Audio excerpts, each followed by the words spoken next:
Hi, I'm Jessie Hilgenberg, IFBB Figure Pro with FitnessRx for Women magazine. This is my leg training video series brought to you by NLA For Her. In each of the 4 videos, I'm going to cover my best leg sculpting tips to help transform your lower body. In today's video, we're going to cover everything quads. Let's go. Okay, welcome to my quad training exercises. The first one that I usually pick is a sissy squat, because I really like to use it for a warm-up. So I usually end up here first. I do a couple of warm-up sets to make sure that my joints are flexible, there's blood in the muscle, and that I have a really great quad workout without being injured. So I start with a couple of warm-up sets that I've already done. I'm gonna go ahead and get into my working sets. You wanna make sure that you're nice and snug in the machine, that your calves are pressed up against the pad. And then I like to use dumbbells here, and I'll show you why. A lot of people will hold onto a plate, and that's great too, but it can cause you sometimes to kind of lean forward too much if you have a big weight right here. So I like to use dumbbells. I hold them at my sides, and I use them as a counterbalance during the entire exercise to make sure that I stay upright. So with a sissy squat, you go ahead and you go down, and your thighs really just go just about parallel, and then you come back up. And you don't lock all the way up at the top because you want to keep that tension on your quads the entire time. So this is how the counterbalance works with the dumbbells.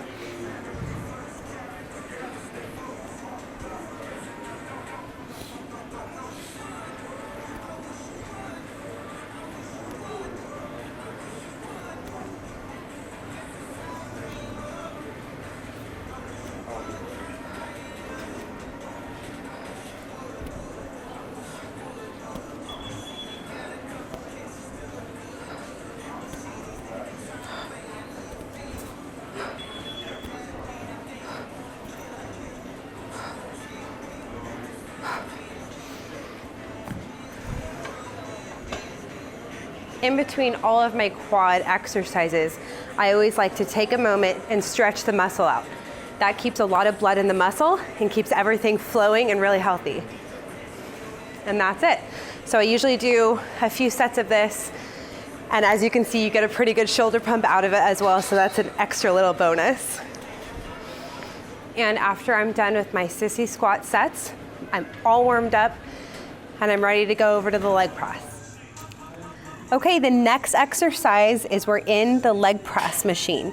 So you get situated in the leg press, get it adjusted to your height, and what you're gonna do is you're gonna take your legs and you're gonna move them as low as you can on the platform, almost to where your heels are actually hanging off the bottom a little bit. You're gonna lift the weight up, make sure it's weighted with the appropriate weight for you, and what you're gonna do here to keep all of the tension on the quads and keep your butt and hamstrings out of it is you're gonna hold on, make sure you always hold on, make sure your lumbar spine stays really pressed up against the back of the seat, and you're gonna stay on the balls of your feet, and you're gonna bring the weight down, pause, and then push it back up, only going to about right here. You never wanna lock it all the way out. You wanna stay right about here, which will keep all that tension on your quads throughout the entire exercise.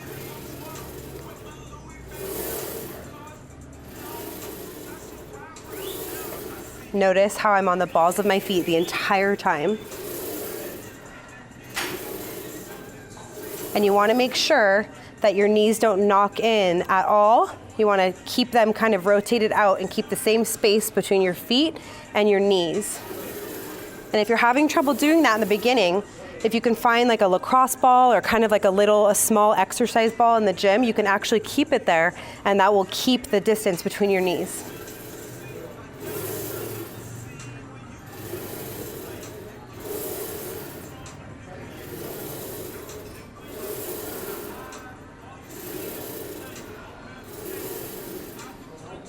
As you can see, the tempo is pretty constant.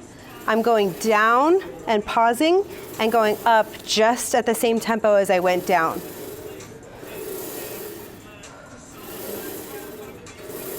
And on quad day, I really like to burn out my quads. So I'll incorporate a lot of supersets, a lot of drop sets, a lot of high reps, really burning them out.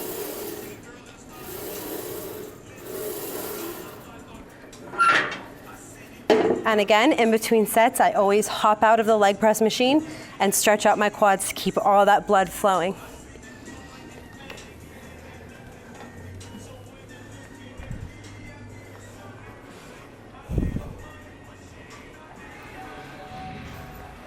The next exercise is a narrow stance hack squat machine. So find the hack squat machine in your gym, set the appropriate weight. Most of the time for me, the sled itself is enough weight, so I don't even have any extra weight added to this machine.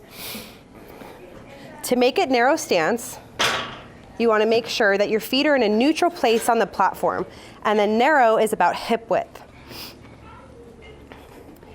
And a lot of times, I will actually use this in place of a front squat.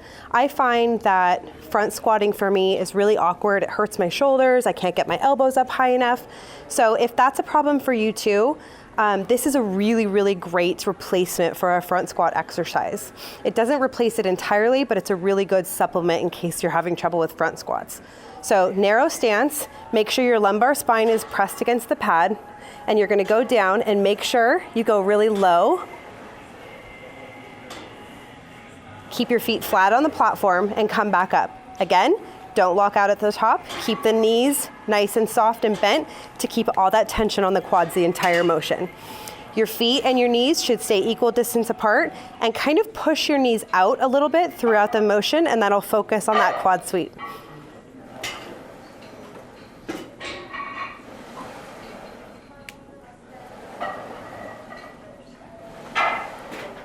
And just like our leg press, we go down, hold it a little bit, and come back up with the exact same tempo you went down on.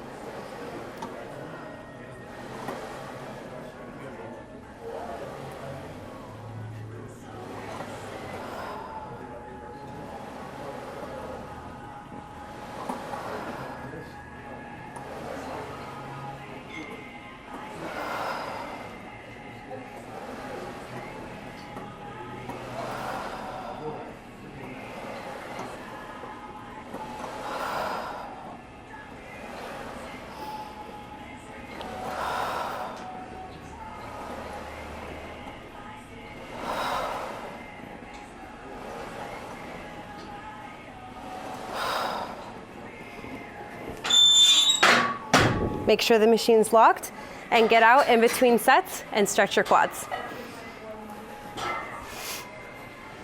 Okay, that is the third and final quad exercise that I'm demonstrating for you today.